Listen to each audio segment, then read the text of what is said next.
स्तुन्वन्ति दिव्यैस्तवैर्वेदैः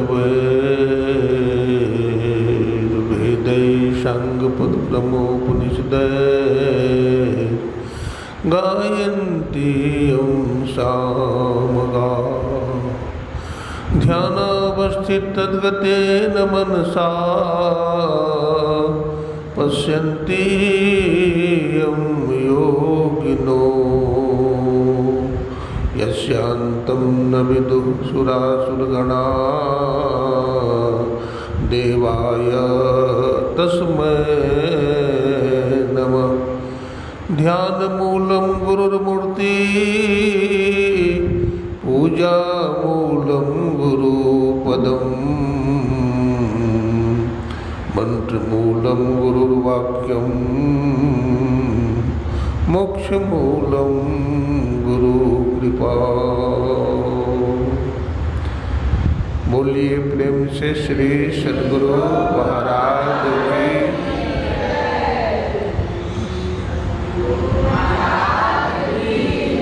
श्री सद्गुरु महाराज की।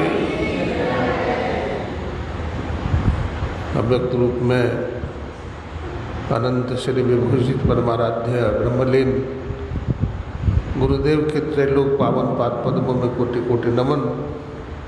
गुरुदेव के मस्तिष्क स्वरूप ब्रह्मलीन पूज्यपाद महर्षि संत सभी परमहंस जी महाराज, उनके हृदय स्वरूप पूज्यपाद ब्रह्मलीन महर्षि साहिब स्वामी जी महाराज तथा संत मत के वर्तमान आचार्य महर्षि हरनंदन ब्रह्महंस जी महाराज के चरण कमलों में कोटि कोटि नमन करते हैं, कोटि कोटि प्रणाम करते हैं। समादरणीय हमारे अध्यक्ष महोदय, हमारे श्रद्धेय श्री रामकिशोर शर्मा जी, हमारे शुक्ला जी, हमारे अनिल भाई और हमारे मंत्री महोदय श्रद्धेय श्री रमन भाई, जितने भी कमेटी के सदस्य हैं, पदाधिकारी हैं,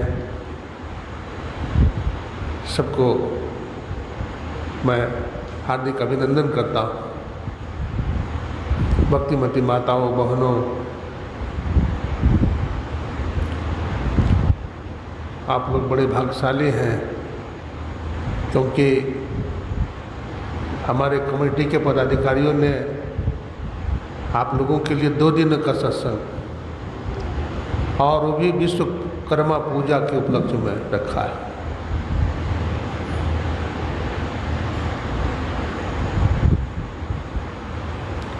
संसार का हर आदमी सुख चाहता है, शांति चाहता है। किसी से भी पूछिए, पशु पंछी से पूछिए आप क्या चाहते हो, तो वो भी आंख बंद कर लेगा। हाँ, बोलेगा नहीं कुछ, लेकिन आंख बंद कर लेगा। आंख बंद करना शांति का प्रतीक है। तो हर आदमी शांति चाहता है, हर आदमी दुख चाहता है। तो सुख और शांति किधर चल करके मिलेगा? हमारा देश भारतवर्ष संतों का, ऋषि मुनियों का देश है। हमारे देश में बहुत सारे पर्व त्यौहार हैं। हमारे आदरणीय श्रद्धेय श्री रामकिशोर शर्मा जी बतला रहे थे अभी, विश्वकर्मा पूजा, विश्व करोति इति विश्वकर्मा, जिन्होंने विश्व का सृजन किया वो विश्वकर्मा। इसके संबंध में प्रातःकाल सत्संग में मैंने विशद रूप से वर्णन किया था।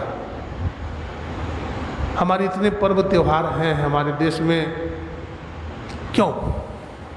ये पर्व त्यौहार के माध्यम से हम लोग बहुत सारे पूजा करते हैं, उपासना करते हैं, उपवास करते हैं, तो इससे भी हमारा जीवन में लाभ होता है। ईश्वर के प्रति, भगवान के प्रति हम समर्पण करते हैं, तो इससे भी हमारा अंतःकरण पवित्र होता है। मैं कह रहा था हर आदमी आज भयभीत है, न डरा हुआ है। हर आदमी को भय है, हर आदमी टेंशन में है, हर आदमी चिंता में है। मेरा क्या होगा, मेरा जीवन कैसे चलेगा। चूहा को देखिए तो बिल्ली के डर से भागा जा रहा है, न बिल्ली को देखिए तो कुत्ता का डर है, कुत्ता के डर से भागा जा रहा है। कुत्ता को देखिए तो शेर के डर से भागा जा रहा है। शेर को देखिए तो आदमी के डर से भागा जा रहा है। आदमी को देखिए तो यमराज के डर से भागा जा रहा है। कोई भी आदमी आज स्थिर नहीं है, हर आदमी भयभीत है। काल का डर हर को है। हमारे गुरु महाराज ने कहा, काल मुख से निमुख भागो, ध्यान के बल भाई रे, ऐसे अवसर खोई हो तो रोई हो पछताई। काल के मुख से निकलना है तो कैसे निकलोगे, कैसे भागोगे भाई? ध्यान के बल भाई रे। ध्यान ही एक रास्ता है जिस रास्ता से हम काल के मुख से भाग सकते हैं। काल अचानक मारसी ज्यों तीतर को बाज। काल बड़ा बुद्धिमान है, बड़ा शक्तिशाली है। वो पकड़ लेगा, भाग नहीं पाएंगे। जैसे बाज पंछी तीतर को पकड़ लेता है, एक बार में पकड़ता है, झपट्टा मार लेता है। यमराज बड़ा बलवान है, पकड़ लेता है, उसे गलती नहीं होती है, सबको ले जाएगा।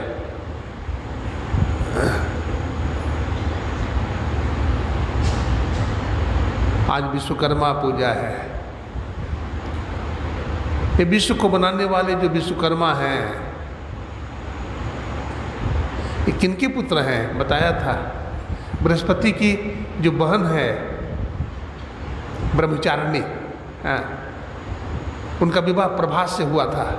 अष्ट वसुओं में से प्रभास भी एक वसु हैं, उनसे इनका विवाह हुआ था। अब प्रभास के जो पुत्र विश्वकर्मा हुए, वैसे तो हमारे धर्म ग्रंथ में और भी बात मिलती है कि ब्रह्मा के मानस पुत्र बताया गया विश्वकर्मा को। खैर उधर जाना नहीं है। तो ये जो विश्वकर्मा हैं, जिन्होंने विश्व को बनाया है, बड़ा विलक्षण बनाया है।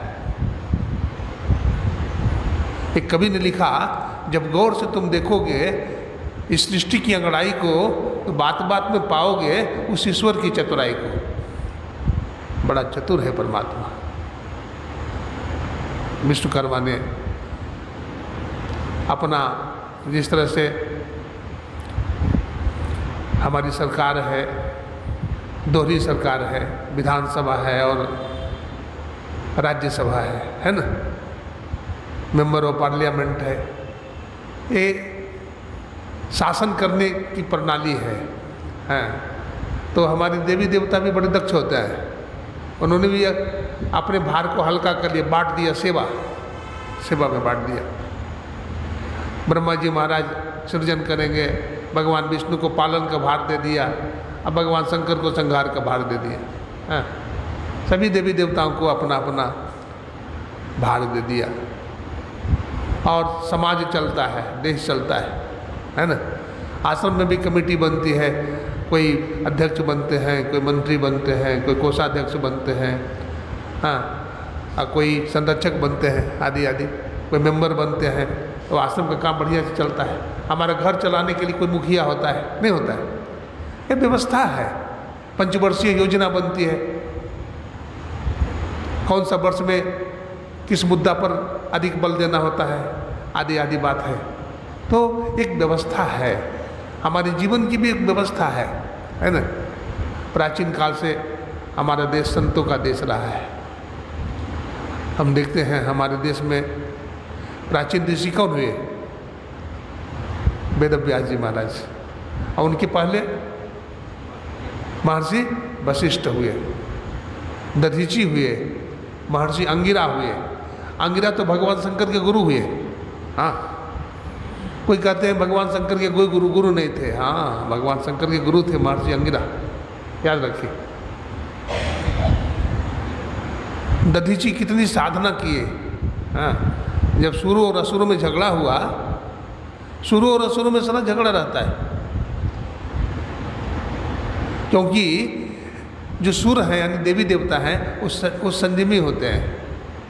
वो भजन साधन करके पूर्ण होना चाहते हैं। देखिए भगवान शंकर को तो कैलाश पर्वत पर आंख बंद करके बैठे हैं। भगवान नारायण विष्णु को देखिए तो क्षीर सागर में आंख बंद करके बैठे हैं। ब्रह्मदेव को देखिए तो आंख बंद करके बैठे हैं। सब खोज रहे हैं। हाँ, हमारे गुरु महाराज ने कहा, खोज करो अंतर उजियारी, अदृष्टिवान कोई देखा है। हम भी खोजते हैं शांति की तलाश में, तो आप आए सत्संग में न, घर में बैठने का जगह नहीं था, खाने के लिए नहीं मिलती थी, और वहाँ तो ऐसी कमरा था, सोफा सेट था बैठने के लिए, यहाँ तो ज़मीन पर बैठे हैं। कहने का मतलब शांति के लिए हम लोग दौड़ते हैं, और शांति प्राप्त करना ही जीवन का क्या है, लक्ष्य है। स्वामी विवेकानंद जी ने कहा था पीस इज रिलीजन, शांति ही धर्म है ना। सब कुछ हो हमारे जीवन में, शांति नहीं हो, हमारे जीवन में सब कुछ हो, भक्ति नहीं हो। गोस्वामी तुलसीदास जी कहते हैं वो ऐसा ही है जैसे भोजन बना लिए और नमक देना भूल गए, तो सब बेकार हो गया कि नहीं, सब गुड़ मट्टी हो गया। जीवन में सब काम किया, आलीशान बिल्डिंग बना लिया, बेटा है बेटी है सबका विवाह कर दिया, केवल धन दौलत के पीछे भागते रहे, विषयों के पीछे भागते रहे, न किसी संत से दीक्षा लिया, न भजन का अभ्यास करते हैं, न सत्संग में जाते हैं, न कोई महान काम करते हैं, न सेवा करते हैं, तो जीवन निरर्थक चला जाता है, जीवन बेकार हो जाता है। तो हमारे जीवन कैसे बनता है, संत महात्मा हमें समझाते हैं। भगवान बुद्ध को क्या जरूरत थी इतनी साधना की, महावीर को, राजा के बेटे थे, चक्रवर्ती थे, क्यों राजपाट का परित्याग क्यों किया, धर्मपत्नी का परित्याग क्यों किया, बेटा का परित्याग क्यों करके निकल गए। लोगों ने कहा बुद्ध से कि महाराज आपने भला ऐसा क्यों किया, ऐसा क्यों किया।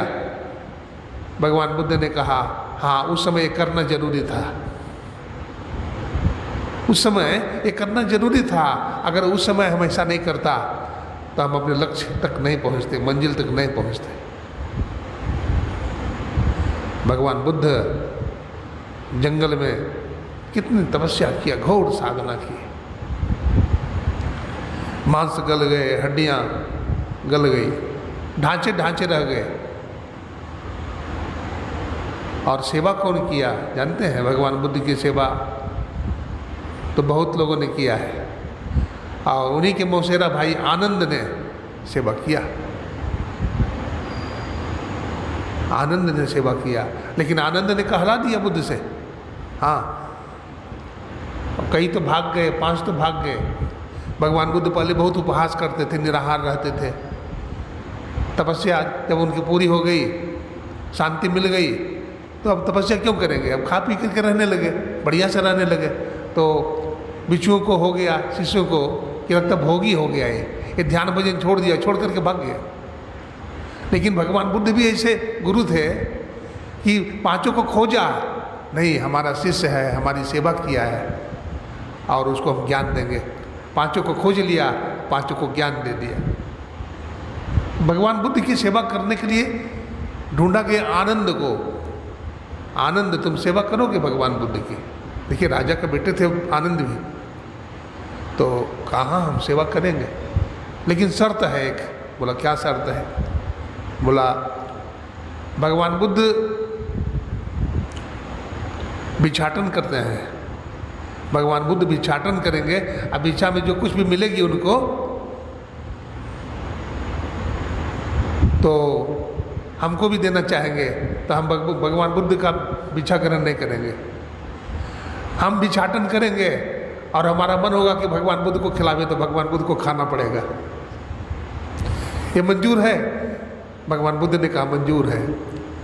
कहा आप बहुत तपस्वी हैं, संत हैं, और आपको अच्छे अच्छे वस्त्र मिलेंगे, अच्छे अच्छे भोजन मिलेंगे, लेकिन हमको पहनने के लिए नहीं दीजिएगा, और हम अगर लाएंगे भिक्षाटन करके कपड़ा तो आपको धोती पहनना पड़ेगा।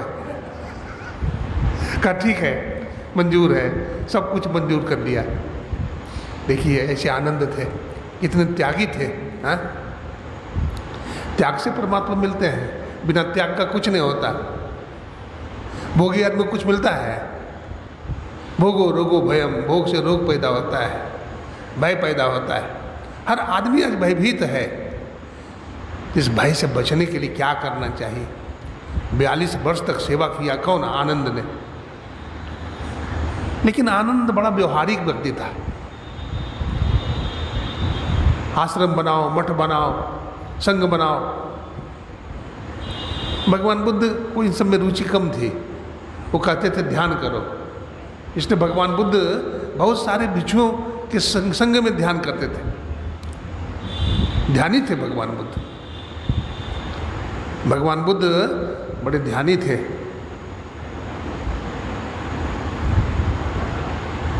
एक बार भगवान बुद्ध भिक्षु संघ के साथ ध्यान कर रहे थे जेतवन में। तो भगवान बुद्ध का एक शिष्य था, कपड़े का होलसेलर था। 10,000 बैलगाड़ी पर कपड़ा लोड करके जा रहा था बनारस बेचने के लिए। और सबसे पीछे वाला गाड़ी पर बैठा हुआ था। मन में सोचते जा रहा था, इन सारे कपड़ों को बेचूंगा अधिक से अधिक मूल्य में, और जो प्रॉफिट होगा, लाभ होगा, उसे बनारस में कपड़े का फैक्ट्री खोलूंगा। सोचता जा रहा था। भगवान बुद्ध की जब आँख खोली तो कहा, आनंद, इस रास्ते से अनाथपिंडक गुजरा है, बुलाओ।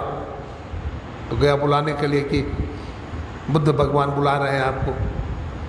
तो बड़ा खुश हुआ कि गुरु महाराज ने याद किया है। आए, प्रणाम किए श्री चरणों में।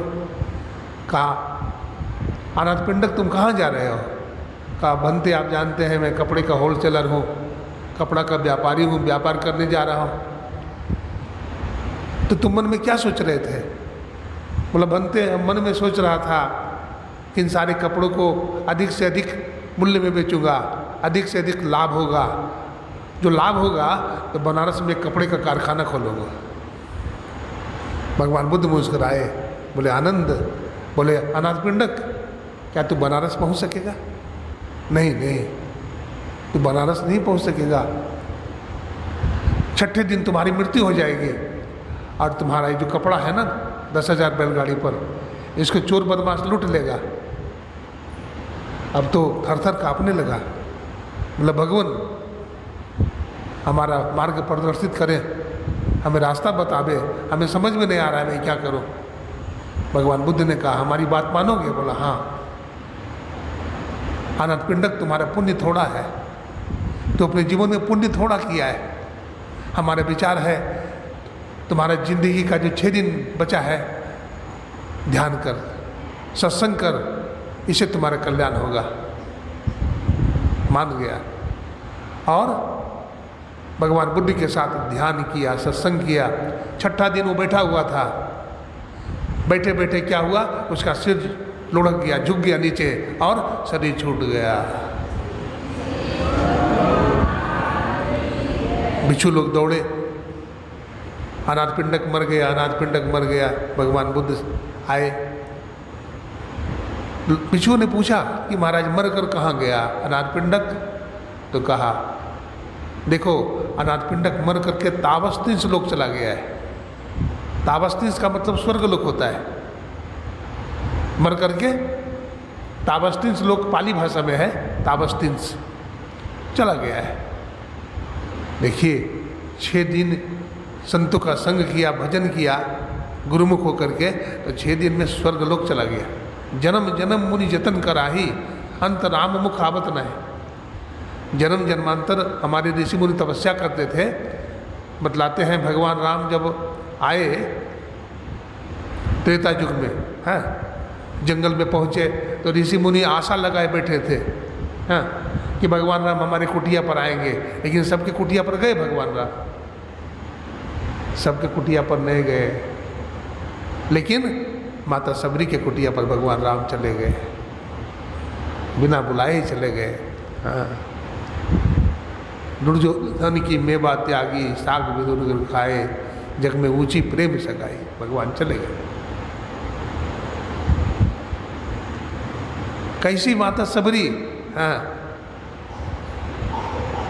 की भक्ति थी, क्या मांग था। हम लोग क्या क्या मांगते हैं, हाँ, क्या मांगते हैं? परमात्मा से धन मांगते हैं, पद मांगते हैं, प्रतिष्ठा मांगते हैं, बेटा की शादी हो जाए, बेटा को नौकरी लग जाए, आदि आदि मांग करते हैं। लेकिन परमात्मा से क्या मांगे? कबीर साहब क्या कहते हैं? क्या मांगू कुछ स्थिर न रही, देखत नैने चलो जग जाई, 1 लाख पूत 1.25 लाख नाती, और जा रावण घर दियो न बाती। कहते हैं क्या मांगे? सब तो नश्वर है, सब तो नासवान है, मांगे क्या? तो परमात्मा को मांगिए, ईश्वर को मांगिए, सब मिल जाएगा। जैसे 1 रुपया होता है तो 1 रुपया में 100 पैसा होता है, नहीं होता है? 1 पैसा, 2 पैसा, 3 पैसा, 4 पैसा, 50 पैसा, 80 पैसा, 99 पैसा, 100 पैसा का 1 रुपया होता है। ठीक उसी तरह से एक को मांग लेंगे तो सब मिल जाएगा। एक ईश्वर की भक्ति करें हम, भक्ति तात अनुपम सुख मूला, मिल है जो संत हो ही अनुकूला। भक्ति सुख की जड़ है। 42 साल तक सेवा किया, आनंद की बात बता रहे थे। लेकिन भगवान बुद्ध एक दिन कहते हैं, आनंद आज मैं अपना शरीर छोड़ूंगा। कांपने लगा, बोला भंते आप शरीर छोड़ देंगे? बोला हाँ, अब मैं शरीर छोड़ दूंगा, हमारी आयु पूरी हो गई है। कहा हमारा तो कुछ नहीं हुआ महाराज, और आप जा रहे हैं। रोने लगा। भगवान बुद्ध ने कहा कि देखो आनंद, मैं तुमको बहुत समझाया था कि भजन करो, लेकिन तुम मानता नहीं था। तू दिन रात हमको समझाते रहता था, महाराज इधर मत बैठो, इधर चींटी है, इधर मत सो, इधर मच्छर काटेगा। मैं तुमको बहुत समझाता था भजन करो, निर्वाण को प्राप्त करो, लेकिन तू सुनता नहीं था, तू हमें को ज्ञान देता था। अब तो देखो आनंद, हमारा शरीर गिरेगा और तुम्हारी आसक्ति गिरेगी, तुम्हारा मोह टूटेगा, तू भजन में लगेगा और परमात्मा को प्राप्त कर लेगा। ऐसा ही हुआ। भगवान बुद्ध का शरीर छूटा और आनंद निर्वाण को प्राप्त कर लिया। भगवान बुद्ध के बहुत सारे शिष्य हुए। एक मंजूश्री हुए, मंजूश्री। भगवान बुद्ध मंजूश्री को बहुत चाहते थे। भगवान बुद्ध बतलाते हैं, मंजूश्री स्थित प्रज्ञ हो चुके थे।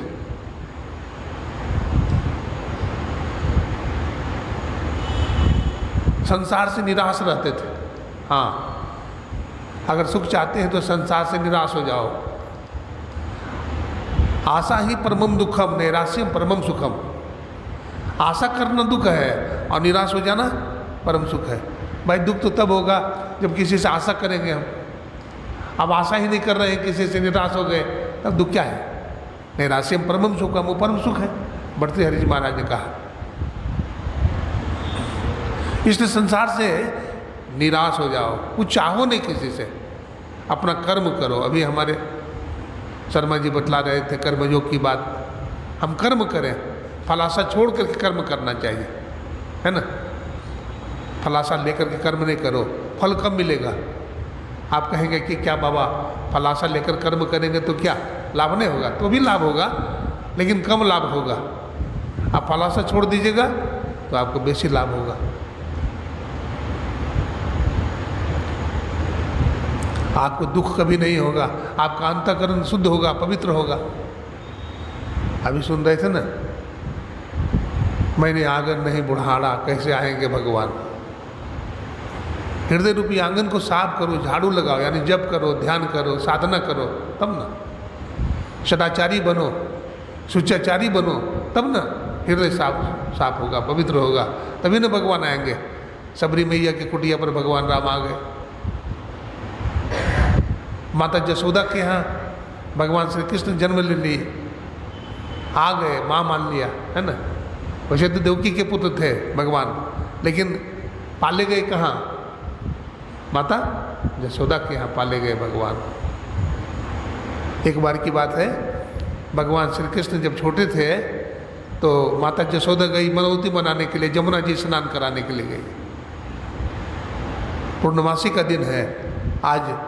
माता जसोदा लाला कन्हैया को लेकर के जमुना मैया से आशीर्वाद लेने गई है। साथ में दिया ले गई है, घी ले गई है गाय के। माता जसोदा स्नान कर लेती है, कन्हैया को रख देती है घाट पर। अब कन्हैया तो शरारती है, नटखट है। अब माता जी क्या कर रही है? दिया जला जला करके जमुना मैया को भेंट कर रही है। अब वरदान मांग रही है, हे जमुना मैया, हमारे लाला के सैकड़ों शादी हो जाए, हमारा लाला को कोई पराजित नहीं करे, हमारे लाला कि दुनिया में प्रसिद्धि हो जाए, ख्याति हो जाए, आदि आदि मनौती बना रही है। आप कन्हैया देख रहे हैं कि मैया क्या कर रही है, लाल लाल क्या जला रही है। आप कन्हैया समझते कोई खिलौना है। अब नीचे उतरने लगते हैं दोनों हाथ दोनों पैर के बल भगवान, और माता तो उधर दिया बारने में लगी हुई है, दिया जलाती है और जमुना मैया को भेंट कर देती है, छोड़ देती है। अब कन्हैया क्या करते हैं, सब दिया को जमुना जी से निकाल करके घाट पर रखते जाते हैं। माता जसोदा देखती है, बोलते बेटा तो क्या कर रहा है। बेटा मैं तुम्हारे मनौती मना रहा हूँ, जमुना मैया से आशीर्वाद ले रही हूँ। बेटा तो क्या करता है, तो सब दिया को निकाल रहा है। बोला माँ ये दिया हमारे सामने बहता जा रहा है, ये अपने सामने कैसे बहने दूंगा। बोला बेटा लाला, जमुना मैया में कितना गाय, कितना भैंस, कितने जानवर बहे जा रहे हैं। बेटा तू किसको किसको निकालेगा। भगवान कृष्ण कहते माँ जो हमारी आंख के सामने बहेगा उसको बहने नहीं दूंगा, उसको मैं बाहर निकाल दूंगा।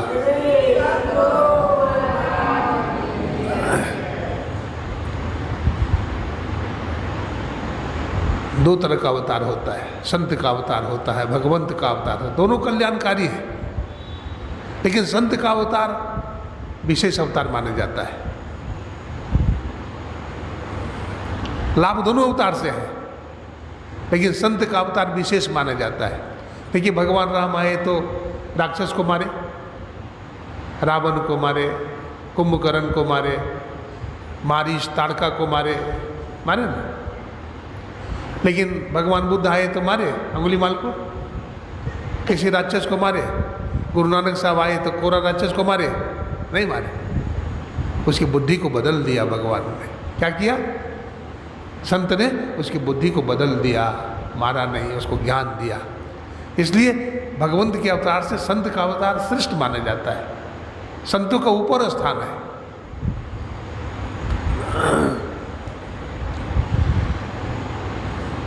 मंजूश्री की बात कर रहा था, है ना। मंजूश्री बड़े ही साधनशील थे और भजन करते करते करते करके जिनकी सूरत ऊपर लग जाती है ना। गुरु महाराज पदावली में लिखते हैं, सूरत ठहरानी रहे आकाशा और तिल खिड़के में निष्दिन बासा। साधक को अधिक से अधिक जाप करना चाहिए, क्योंकि जब तक हम जाप नहीं करेंगे तब तक हमारा मन काबू में नहीं आएगा, हमारा अंतःकरण मलिन रहेगा, विषय वासना सताता रहेगा। इसलिए साधक को एक आसन से बैठ करके गुरु के द्वारा जो प्रदत्त मंत्र है उसको जपना चाहिए। जितना देर तक हो सके आप उसको जपिए। अगर 6 महीना भी ये काम अगर करते हैं तो आपको बहुत लाभ हो जाएगा, आपका आसन सिद्ध हो जाएगा। ध्रुव जी महाराज जब गए ना तपस्या करने के लिए तो सबसे पहले आसन सिद्ध किया। अपने भोजन को साधा नहीं, पहले भोजन करते थे, भोजन छोड़ा, फिर कंदमूल फल खाने लगे, फिर कंदमूल फल छोड़ा, फिर पानी पी के रहने लगे, फिर पानी पीना भी छोड़ दिया, वायु का आहार करके रहने लगे। तब अपने 6 महीना में भगवान नारायण प्रकट हो गए। 6 महीना में भगवान को प्रकट होना पड़ा। देखिए, और क्या कहा भगवान, मैं तुम्हारा दर्शन करने के लिए आया हूँ। देखिए, दर्शन देने के लिए नहीं, भगवान भक्त का दर्शन करने आते हैं।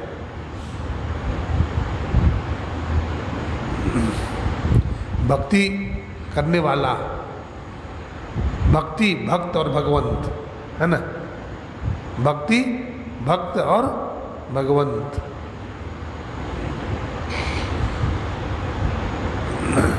भक्ति स्वतंत्र सकल सुख हानि, अबिनु सत्संग न पावे प्राणी। सबसे पहली बात है कि सत्संग कीजिए आप, तो भक्ति मिलेगी। सत्संग करना भी भक्ति है, जप करना भी भक्ति है, उपवास करना भी भक्ति है, और सूरत को ठहराना भी भक्ति है ना। दृष्टि को ठहराइए, एक आसन से ज़्यादा देर तक बैठिए, खान पान को संभालिए, तब होगा। बेसी खाइएगा नहीं होगा। घनो खाए तो कल्प झल पे, घनो खाए सो रोगी, थोड़ो खाए तो कल्प जल पे, घनो खाए सो रोगी। और गोरखनाथ जी महाराज कहते हैं, खाए भी मरिए अन खाए भी मरिए, गोरख कहे पोता संजीवी ही तरिए। संयम से खाइए, मध्यम मार्ग अपनाइए। भगवान बुद्ध ने मध्यम मार्ग अपनाया। रात में कम खाइए, तब सुबह में आँख खुलेगी नहीं भजन करने के लिए। रात में कम खाइए। महात्मा गांधी अपने रसना को बस में करने के लिए नीम की चटनी खाते थे। अब नीम का चटनी क्यों खाएंगे भाई? तो जिब्बिया को काबू में करने के लिए। मन मारो तन बस करो, साधो सकल शरीर, अफिकर फार कसनी करे, ताका नाम फकीर। मंजूश्री स्थिर हो गए थे, इसलिए भगवान बुद्ध मानते थे।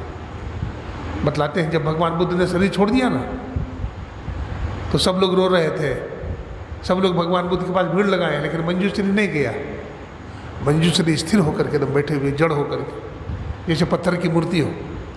तो लोगों ने कहा कैसा है, भगवान बुद्ध का से सही रोता भी नहीं है, ये भगवान बुद्ध के पार्थिव शरीर के पास भी नहीं गया, कंधा भी नहीं लगाया, ये कैसा भिक्षु है। लेकिन उसको ज्ञान हो गया था। भगवान बुद्ध कहते थे कुछ सीखना हो तो मंजूश्री से सीखो। हाँ, स्थिर हो गए थे। चित स्थिर चंचल मन थाका, पांचों का बलहारा, भयाजी हरि रश्मि मतवारा। चित्त स्थिर हो गया। अब द्वैत रहा नहीं, द्वैत का दीवार गिर गया। अब किससे मिलने के लिए जाएंगे? भगवान बुद्ध ना तो जन्म लिए थे, ना तो मरे हैं। भगवान बुद्ध अभी भी उसी तरह बैठे हैं। ये ज्ञान हो गया। ये स्वरूप का ज्ञान है। ये क्या है? अपना ज्ञान है, स्वरूप का ज्ञान है। ये ज्ञान से ही परम मुक्ति मिलती है। ज्ञान ज्ञाता ज्ञेय, ध्यान ध्याता ध्येय, प्रमाण प्रमाता प्रमेय, सब एक हो जाता है, वहाँ कुछ नहीं रहता। एक वेदांती ने कहा, मेरा सतचित आनंद रूप कोई कोई जाने रे, मेरा सतचित आनंद रूप कोई कोई जाने रे। आगे लिखते हैं, पंचकोश से मैं हूँ न्यारा, पंच तत्व से मैं हूँ न्यारा, मैं हूँ अद्वैत स्वरूप कोई कोई जाने रे, मेरा सत्यचित आनंद रूप कोई कोई जाने रे। हम क्या है? कहते सत्यचित आनंद स्वरूप है। महर्षि वेदव्यास जी महाराज भागवत लिखते हैं तो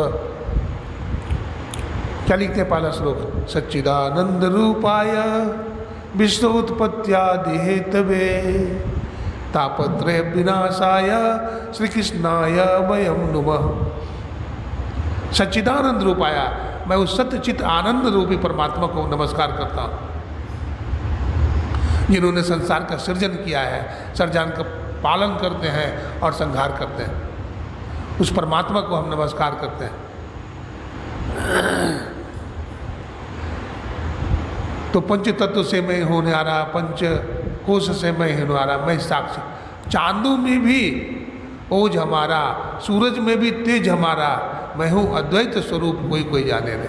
तो हम क्या है? अद्वैत स्वरूप है। अपने स्वरूप को जानना। शंकराचार्य महाराज ने कहा, स्वरूपानाम अनुसंधान में भक्ति। अपने स्वरूप को जानना भक्ति है। सब कुछ जाना, अपने स्वरूप को नहीं जाना। अपना स्वरूप को जानिए, लेकिन स्वरूप का ज्ञान कैसे होगा? दृष्टि को टिकाइए। जप की बात सुन रहे थे, जाप कीजिए और अपने इष्ट का मानस ध्यान कीजिए, है ना। मानस जप के बाद हम लोग मानस ध्यान करते हैं ना, मानस ध्यान कीजिए। अपने चित्तवृत्ति को एकाग्र करिए, स्थिर करिए। गुरु मूर्ति हृदय बसाए, जो इच्छा है सोई फल पाए। इसलिए एक आसन से ज़्यादा देर तक बैठ करके टकटकी लगा करके देखिए। ध्यानाभ्यास करो सद सद ही, चातक दृष्टि बनाई हो, लखत लखत छवि बिंदु प्रभु की, और ज्योति मंडल धसे धाई हो।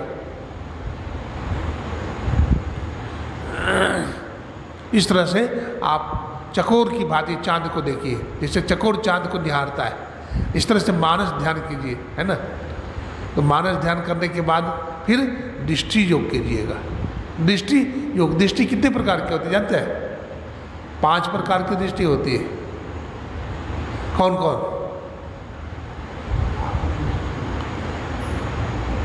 कौन कौन सी दृष्टि होती है बोलिए? हाँ, एक होता है जागृत की दृष्टि, है। अभी हम जगे हुए हैं तो सब कुछ देख रहे हैं, इतने लोग बैठे हुए देख रहे हैं ना, इतने लोग बैठ करके सत्संग सुन रहे हैं। ये जागृत की दृष्टि है। एक मानस दृष्टि है, मनुष्य सोचते रहते हैं यहाँ बैठे हुए अमेरिका में घूम रहे हैं तो मन कहीं चक्कर काट रहा है, मानस दृष्टि।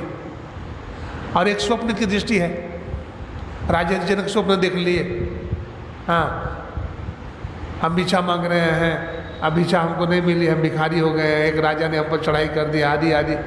और आँख खुलती है, स्वप्न भंग होती है तो देखते हैं हम तो राजा के राजा है। ये स्वप्न की दृष्टि है। एक दिव्य दृष्टि है, हाँ दिव्य दृष्टि, और एक आत्मदृष्टि है। ये क्या है? आत्मदृष्टि है। हमारे गुरु महाराज ने दिव्य दृष्टि के बारे में लिखा है, दृष्टि योग अभ्यास अति ही करत ही करत, आ कपनी सहजे छूटे प्रौढ़ हो गई सूरत, दिल दरवाजा टूटे नजर की जोर से, अरिहारे में ही लगे टकटकी खूब जोर बर जोर से।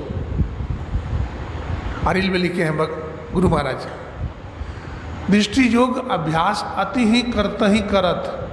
दृष्टि योग का अभ्यास ज़्यादा करना चाहिए। करने से क्या होगा? दृष्टि योग में क्या करते हैं? सिद्धासन में बैठते हैं, शरीर गर्दन मस्तक को सीधा रखते हैं, आसन में हिले ख्याल रखते हैं, अब बिल्कुल सामने में देखते हैं, अंधकार में देखते हैं, है ना। भगवान कृष्ण इसको नासाग्र ध्यान कहा, छठा अध्याय में है नासाग्र ध्यान कहा।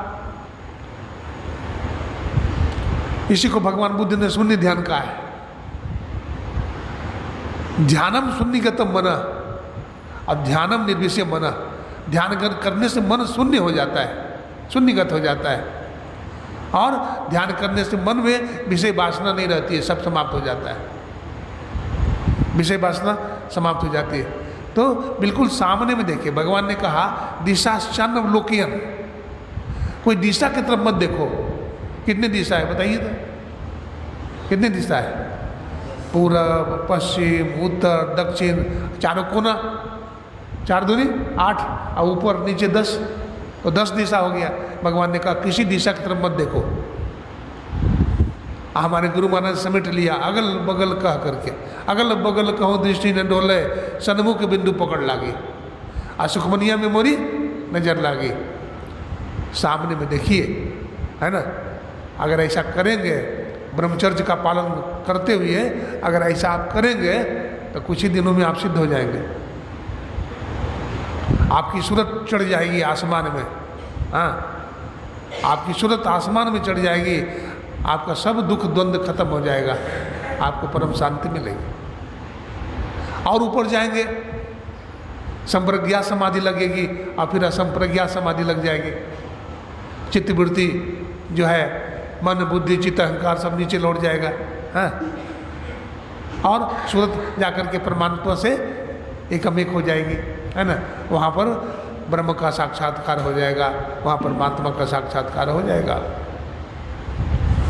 ये संत महात्मा बताते हैं। तो दृष्टि योग का जो अभ्यास है करते रहिए, करते रहिए। देखिए एक जगह ध्यानाभ्यास हुआ था झाड़ी में, हरिद्वार की झाड़ी में एक बार ध्यान हुआ था। उस ध्यान में बहुत दूर दूर से साधक सत्संगी आए थे, संत महात्मा भी आए थे, साउथ से, दक्षिण भारत से भी आए, अच्छे अच्छे साधक थे। गुरु महाराज के बहुत सारे साधक हैं, हाँ। हम तो कहीं जाते हैं दूर दराज में, किसी से जान पहचान नहीं है, लेकिन देखते हैं 2-4 आदमी आपको प्रणाम करता है तो आश्चर्य होता है, भाई आप कौन हैं? कहते हम सत्संगी हैं बाबा। देखिए गुरु महाराज कितना सींचे हैं सत्संग को, कितना सत्संग किए हैं ठोक ठोक करके, कि हर जगह गुरु महाराज के सत्संग मिल जाते हैं।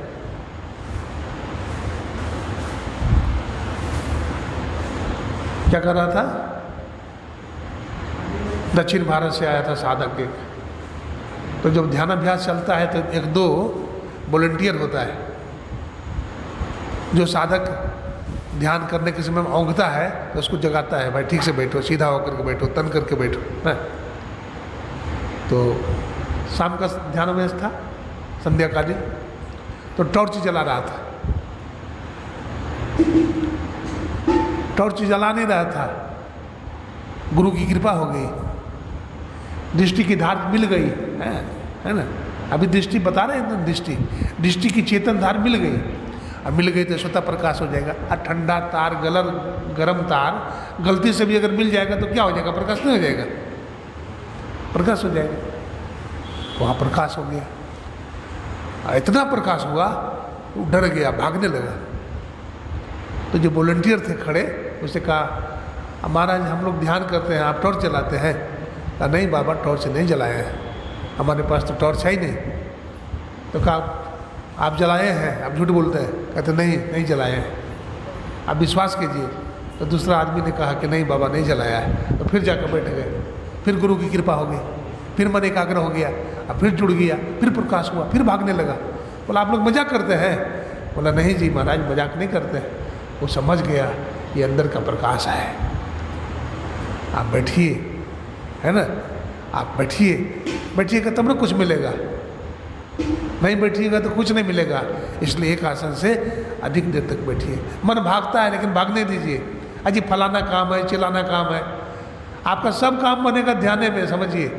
हाँ, सब काम ध्यान से बन जाएगा आपका। आप कहेंगे बाबा सब काम बन जाएगा, रोटी मिल जाएगी। हाँ रोटी भी मिल जाएगी, रोटी भी मिल जाएगी, कपड़ा भी मिल जाएगा और शांति भी मिल जाएगी। इतना विश्वास रहेगा तब। बिनु विश्वास भगति नहीं, गोस्वामी तुलसीदास जी कहते हैं बिनु विश्वास भगति नहीं, तही बिनु द्रवहि न राम, और राम कृपा बिनु सपने ही जीवन लहि विश्राम। देखिए गुरु नानक साहब थे, तो गुरु नानक साहब के साथ बाला मर्दाना रहता था। बाला और मर्द बड़ी सेवा करता था, बड़ा गुरु भक्त था। बाला तो हिंदू था, अब मुसलमान था। कौन? मर्दाना। संत के पास जाति पाति का कोई महत्व नहीं होता है। संत तो भावना देखते हैं, भाव देखते हैं। बड़ी सेवा करता था। गुरु नानक साहब चले गए वीरान जगह में, एकदम सुनसान जगह में सत्संग करने के लिए। अब वहाँ कोई गांव नहीं है, कोई मंडी नहीं है। अब भूख लग गई मर्दाना को, कहा गुरुदेव भूख लगी है। बोला बेटा थोड़ा दूर और चलो। थोड़ा दूर और गया, थक गया। बोला और चलो थोड़ा दूर। बोला कि गुरुजी आपके साथ भी इतना हम कष्ट थोड़े उठाएंगे, हम अकेले ही ठीक है। रमता राम अकेले चला गया। गुरु नानक साहब बहुत समझाया, बाला ने भी मनाया लेकिन नहीं माना, अकेले चल दिया। परिणाम क्या हुआ? जंगल में एक राक्षस था, कोरा राक्षस। वो एक शिकार को रोज पकड़ता था। पकड़ लिया, अब पकड़ लिया और उसको क्या किया? स्नान कराया, नया कपड़ा पहनाया, गले में फूल की माला डाला, दुर्गा जी के पास ले गया बलि देने के लिए। दो काम करता था, या तो बलि दे देता था या तो पकौड़ा बनाता था। तो सोचा ही बड़ा सुंदर इसका पकौड़ा ही बना लेंगे। वो जिंदा क्या किया?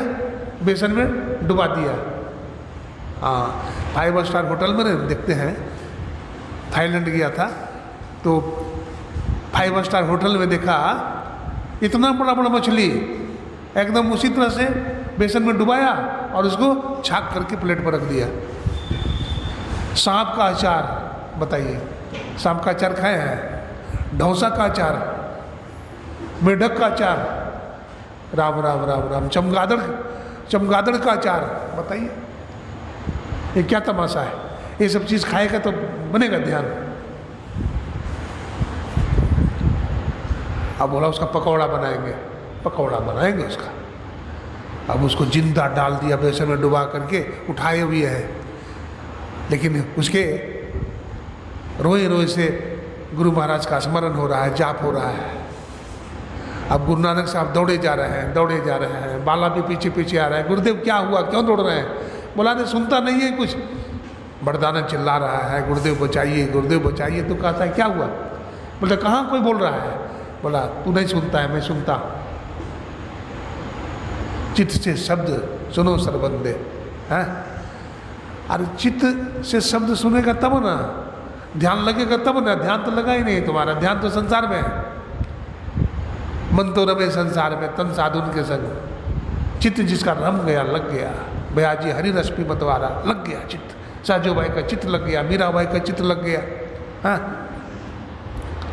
गुरु नानक साहब दौड़े जा रहे हैं, देखते हैं क्या है, मर्दाना को उठा लिया है ऊपर और कड़ाह में तेल खोल रहा है, अब डालने वाला है, पटकने वाला है। कहते हैं कौरा रुक जाओ, कौरा ठहरो। अब कौरा कहाँ ठहरे, वो तो तेल की कड़ाह में पटक दिया।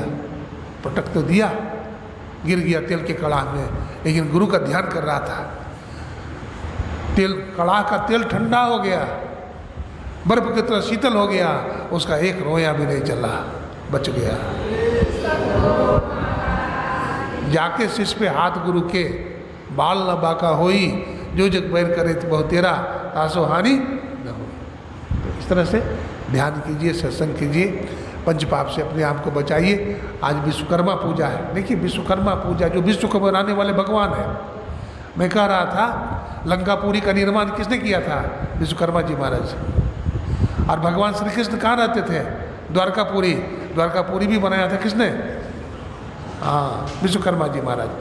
भगवान शंकर का त्रिशूल और भगवान विष्णु का सुदर्शन चक्र भी बनाया था विश्वकर्मा जी। हस्तिनापुर का भी निर्माण विश्वकर्मा ने किया था। तो ऐसे जो विश्वकर्मा है, संसार का सृजन करने वाले परमात्मा हैं, हम उनको भूल जाते हैं तो संसार में दुखी हो जाते हैं। इसलिए हम ईश्वर को, गुरु को याद रखें, गुरु को शीश पे राखिए। चलिए आज्ञा मान, कह कबीरता दास को 3 लोक महीना। सबका विश्वकर्मा पूजा सफल हो। मैं आप लोगों को बहुत बहुत साधुवाद देता हूँ, गुरु महाराज के श्री चरणों में नमन करता हूँ, आप लोगों को भी नमन करता हूँ और अपनी वाणी को विराम देता हूँ। बोलिए प्रेम से।